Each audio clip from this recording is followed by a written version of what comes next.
Assim como homenageamos Raquel Sherazade por ser alguém que não tem medo de expressar as suas opiniões em público, confessando pontos de vista até contrários à opinião das massas, sem medo de ser diferente, homenageamos aqui o pastor Sérgio Leoto pela mesma razão, por termos encontrado nele um servo de Deus sem papas na língua, capaz de emitir a sua opinião franca e sincera, mesmo que ela esteja na contramão de toda uma geração perdida que abandonou a moral cristã há séculos e agora quer viver apenas para o hedonismo, como disse a Escritura quando falou que, nos últimos tempos, os homens seriam mais amigos dos prazeres do que de Deus. Enfim, ao pastor Leoto, nossos mais sinceros aplausos pelo seu corajoso ministério e pela sua honrosa amizade. Vejamos um trecho de palestra do pastor Leoto, onde ele não tem medo de expressar a sua opinião sobre a sexualidade e sobre o verdadeiro matrimônio cristão, que esta agência chama de casamento a três.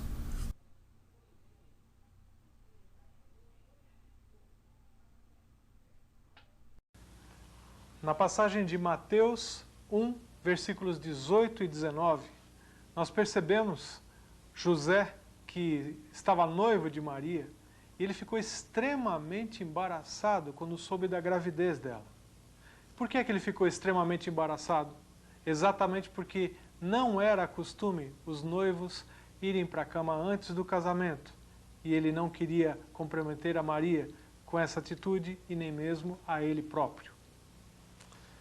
A palavra fornicação, no dicionário Aurélio, tem o sentido de praticar coito copular, ou seja, ter relações sexuais. E a palavra fornicação é encontrada várias vezes na Bíblia, só que em nenhuma destas vezes você encontra a Bíblia aconselhando a que os jovens tenham fornicação, tenham relações sexuais antes do casamento.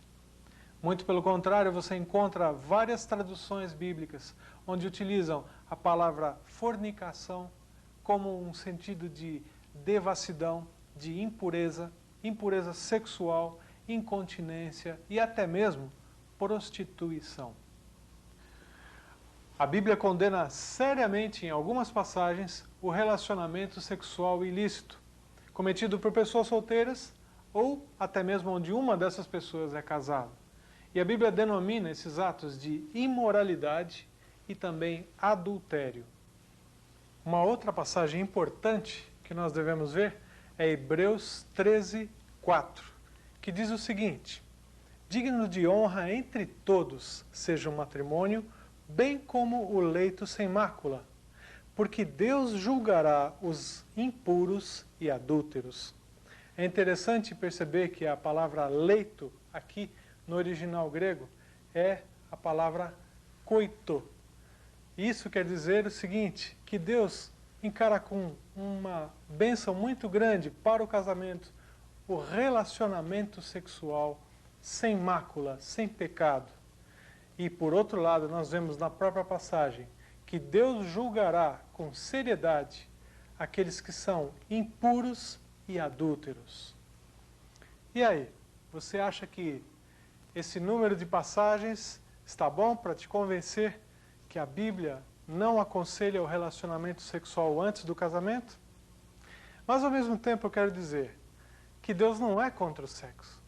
Muito pelo contrário, Deus criou o sexo. O sexo foi feito por Deus para ser uma bênção para a nossa vida. Simplesmente Deus quer que nós o utilizemos da melhor forma e não que nivelemos o sexo por baixo. O fato de nós sentirmos desejos sexuais, impulsos sexuais, deve ser considerado como uma coisa normal, porque foi Deus que nos fez assim. Deus quer que nós controlemos os nossos impulsos e não que sejamos controlados por esses impulsos. Você vai dizer, mas é muito difícil controlar desejos sexuais. Realmente, eu concordo com você, sozinho é muito difícil.